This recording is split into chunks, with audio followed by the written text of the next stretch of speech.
Evet kıymetli hanımefendiler, beyefendiler bir kez daha hoş geldiniz. Sermaye Piyasaları Kongresi 2018 devam ediyor. Şimdi 3 salona bölündük. Burası ana salon, A salonu. Her salonda birbirinden etkin yetkili isimleri ağırlamaya devam edeceğiz.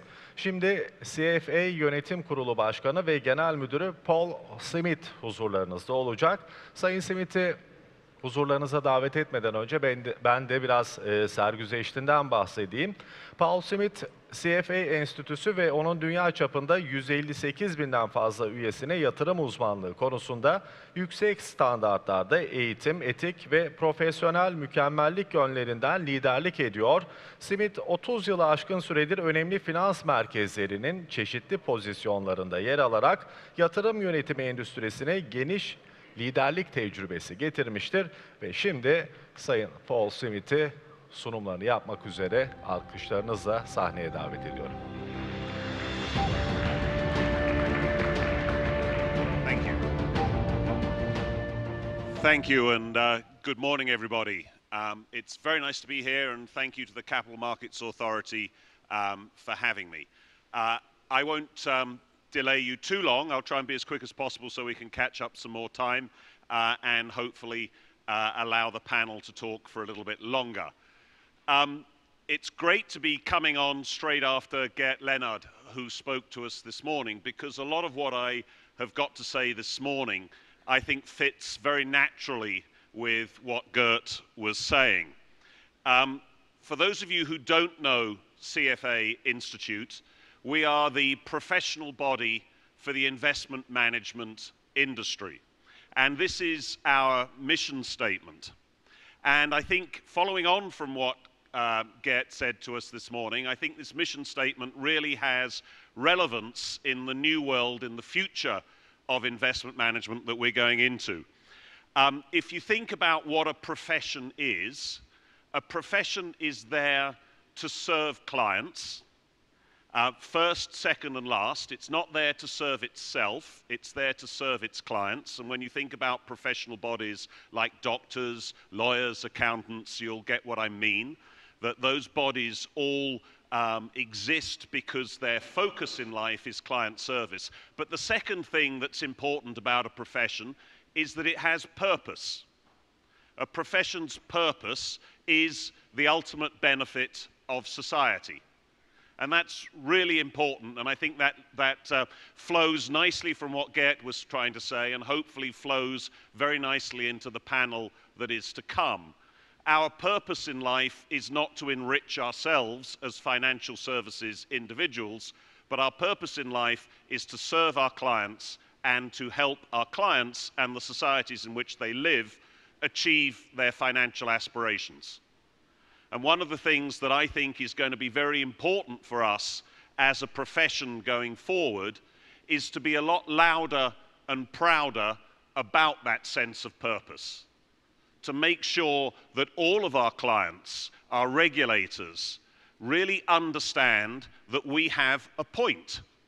And that point is to provide solutions to our clients into the future.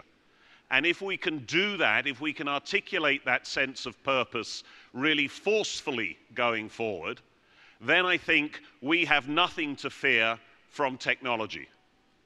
Because it's through purpose that we will establish the point of what we're trying to do. So today, just the only slide I have that is something of a commercial, just to tell you a little bit about the Institute. Today we have just over 160-odd thousand members around the world. So 160-odd thousand people who have gained the CFA Charter, which is our credential, which is a 3-level exam that takes about, on average, it takes most people 3 to 5 years to pass those 3 levels of exams. And it's perhaps the thing that the CFA is best known for, holding a very hard examination process. But it's not who we are, it's how you become a charter holder. Who we are is the professional body for the investment management industry, and I'll come back to that.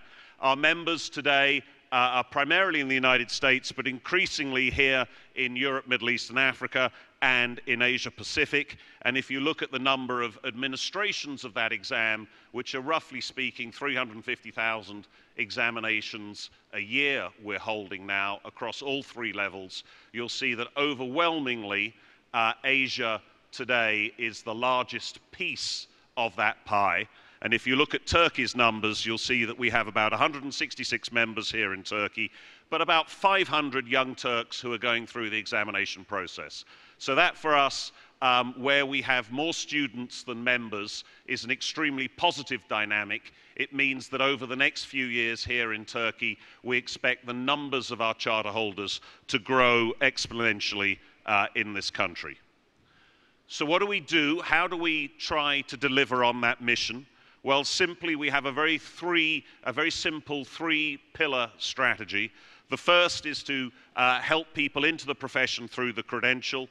Then in the middle pillar, we try and deliver member value to them, and that really is all around continuing professional education and brand building, helping people who've gone through this process really maintain their abilities throughout their careers. And if you think about a profession, again, that's very important. You don't want to go to see a doctor who's my age, who cheerfully admits that they've done no professional education at all since the day that they qualified 30 years ago. So continuing professional education is absolutely a key piece of what we do. And then finally, we work with market regulators like the Capital Market Authority here in Turkey to try and build an industry that really has purpose and serves everybody in our community. So as Gert was saying, we live in times of change, but the challenge for our industry is that we are somewhat disconnected from our purpose. And that is very, very challenging when you are living in a period of change. And I think these numbers that we pulled from a survey that we did about a year and a half ago are extremely worrying, but also give us a job of work to do for the future. 53% of investment professionals only are passionate about financial markets, but only 28% of investment professionals stay in our industry today to help clients achieve financial goals. So what does that mean? That means 72% of our industry are not bad people. I'm not saying that they're bad people, but they're in this profession because primarily they are passionate about competition with each other and competition against the markets. When asked, only 28% of them said that they're actually interested in serving clients. So again, trying to connect it to the theme of the panel discussion coming forward, if we can't, as a profession, do better in terms of articulating our purpose, I think we have a very shaky future indeed.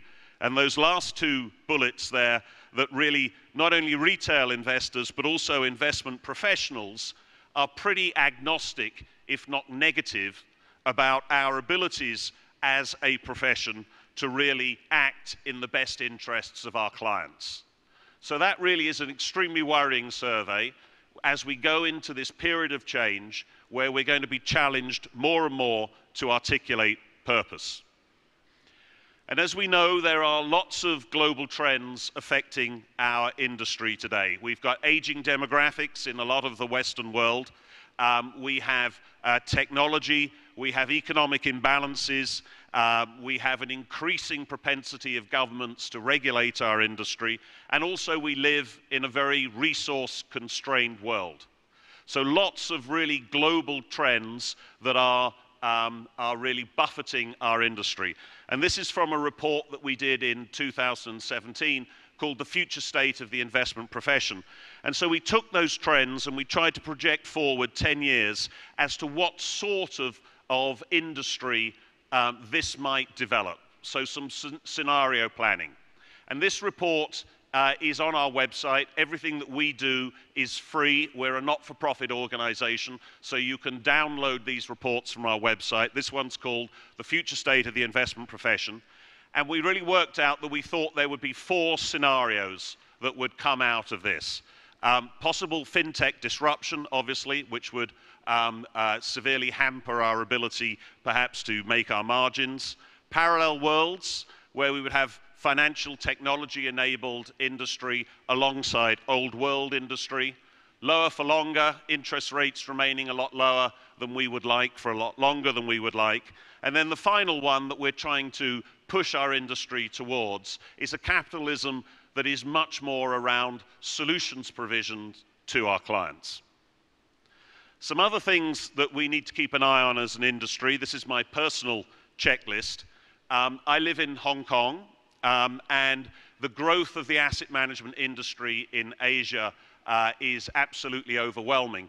Gert talked about Baidu, Alibaba, and Tencent. Why are they growing so fast? Why are they such an important part of the world's future? Is because there are 1.3 billion Chinese who are rapidly not only getting wealthier and wealthier and wealthier, but rapidly being integrated into the financial system. And I think it won't be long now before we wake up one day and we find that one of those Chinese organizations, one of those huge Chinese financial giants, whether it's an ICBC, the largest bank in the world, or Ping An Insurance, the largest insurance company in the world, where one of those giants have bought one of the major American or Western European financial services industries. I spent last week in Africa. The middle class in Africa is booming. We reckon that there will be about 1 billion new middle-class consumers created over the next 10 years. Most of those will be in Africa. 3 billion Africans in the next 30 or 40 years, and well over half of those will be under the age of 30. So Africa is an enormous growth area for the world in general, and both Africa and Asia will develop around a 10% per annum compound growth rate in assets under management. So when we look at the tailwinds behind our industry, they're actually quite substantial. But I do think there are some challenges around that. Changing demographics, particularly, I think, is the one that I'd like to point out from this graph in the light of our conversations around the future. The client of the future is going to be a millennial. And if you survey millennials, and there's plenty of evidence around millennials' view of life, it's around purpose. Millennials want to work with companies, they want to work for companies that have an articulated sense of purpose. And I think that's going to be very important for us as business people as we look to build our workforces and the talent that we need going forward. If as CEOs we're unable to articulate a purpose that appeals to the millennial generation, we will struggle to retain and to hire the quality of staff with the qualities that Gert talked about earlier. And then finally, we have to remember that in 10 years' time, well over half of our clients are going to be women. And that's something that a male-dominated industry needs to face up to. I'm not saying that all women are going to want to be served by women, but we have to have businesses that appeal to women because not only are half our clients going to be women by number, but well over 60% of the assets that are out there for investment in the future are going to be controlled by women, or the decisions around those investments are going to be heavily influenced by women. So if you're running a business that isn't facing off to millennials and to women clients going forward, again, you're unlikely to have something that's very sustainable. And then trying to connect all of that sense of purpose together, if you look at that bottom point, we believe that ESG investment is set to increase as a factor in all of our communities going forward. Trying to connect investment to purpose through ESG is one very simple way of making sure that our industry has a future. And the thing that I love about ESG is that there is very little data around ESG today. ESG requires exactly the sorts of skills that Gert talked about. You have to have judgment to execute ESG investment, and you have to have vision. And I think that's an area that really can sustain our industry going forward for the next decade. Business models, as we all know, face pressure. Most people expect there to be a lot of consolidation going forward, and as a result of that consolidation, I think allocation to passive investment will rise and margins will obviously come under pressure as well. Business circumstances too are changing. ESG investments that I've spoken about also. 70% of investment leaders expect financial centers in Asia will become more influential. That's pretty obvious. But only 11% of investment leaders believe that the investment industry's impact on society is currently very positive. And I think that's obviously a depressing statistic, but one that I think we should take as a call to arms, really. That through a greater commitment to purpose, we can correct that number and build a sustainable industry going forward. So when we think about the three product groups, really, premium products, convenience products, and cost products, and we look at what's likely to happen in terms of the numbers of players within those product categories. We think in the premium world there are far too many small asset managers today. There are, roughly speaking, something like 12,000 asset management companies in the world today who roughly are working on those premium products, the alpha products, hedge funds, private equity, etc. So far too many of them, but that will still be an extremely important section of our industry. And we think that will become increasingly customizable as we go forward and increasingly skewed towards private deal making, private equity. Convenience products is something where we think the industry's growth rate from an employment perspective will increase dramatically over the next few years. And we see this throughout our charter holder base. More and more of our charter holders are in wealth management businesses of one sort or another, who are geared really towards trying to select solutions for clients. These are not really product producers. These are solutions providers who are often accomplishing their job by selecting products on an open architecture basis for delivery to their client base. And we see that as very much a rising category of employment. That product producers will be shrinking, but product organizers, product constructors, and product delivery and solutions provisions to clients will all be job categories that will grow in the future. And then finally, for the low-cost products, although we expect the assets under management to increase dramatically, we think the number of players in the indexation world will decrease dramatically over the next few years. So if you're thinking about positioning your business, if you're thinking about positioning your own career, I think some of those points are important. And again, to go back to one of Gert's comments today, we believe that the total number of employed persons in the investment management industry in its broadest sense will increase over the next 10 years pretty substantially. But the jobs that those people will be doing will be very much within that middle box, outcome-orientated portfolio construction. Not so many jobs in portfolio manufacture, and certainly very few jobs in low-cost, smart beta, or passive investment products. So some of the considerations for the future, this is from a US consulting group called Focus, that the old challenge of growing assets, really for the sake of growing assets, we believe that that business model is going to change.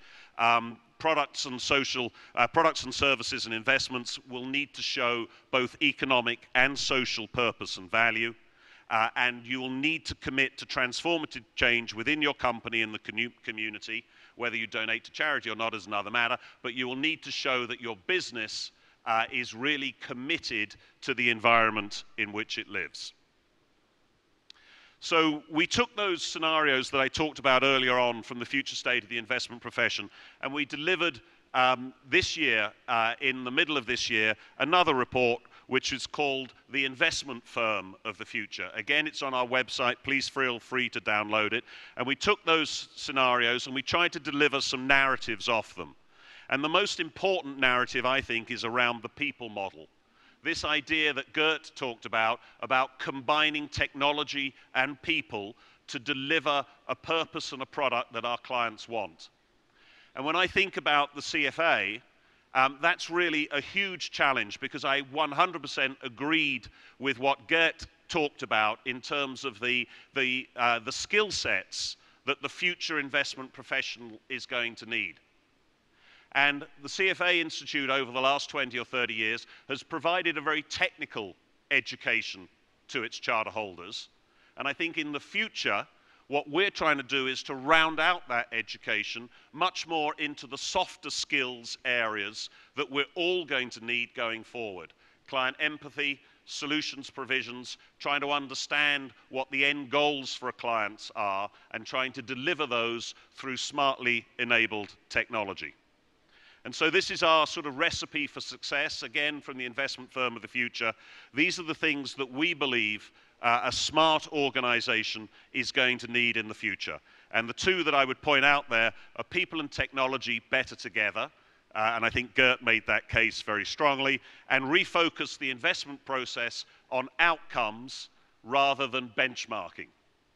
And again, if you go all the way back to the start of what I was trying to say, if you think about what a profession is an organization where 100% of all professionals can succeed.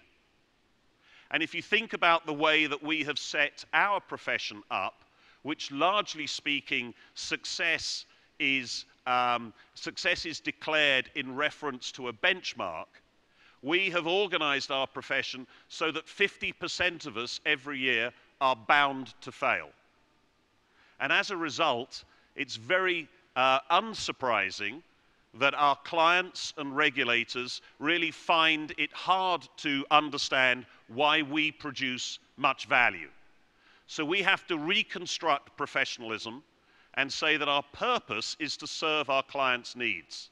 And if we talk about ourselves in that way, then we can truly develop a professional industry that works with purpose to better society for all people in Turkey and in the world in general. Thank you very much for listening to me. Please stay on the stage for present ceremony. Thank you. Efendim, Sayın Paul Smith'e sunumları için teşekkür ediyoruz. Kendilerini kısa bir süre daha sahnede misafir etmek isteriz. CFA Society İstanbul Başkanı Sayın Albert Crespin, Sayın Paul Smith'e Sermaye Piyasaları Kongresi 2018'e katkı ve katılımlarından dolayı teşekkürlerini iletecekler. Kendilerini alkışlarınızla sahneye davet ediyoruz.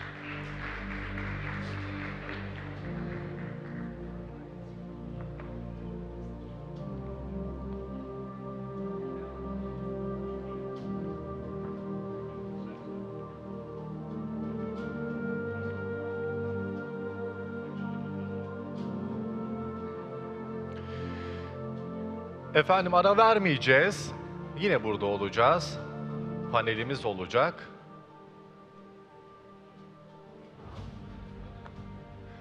Teşekkür ediyoruz. Saygıyla yerlerinize davet ediyoruz sizi.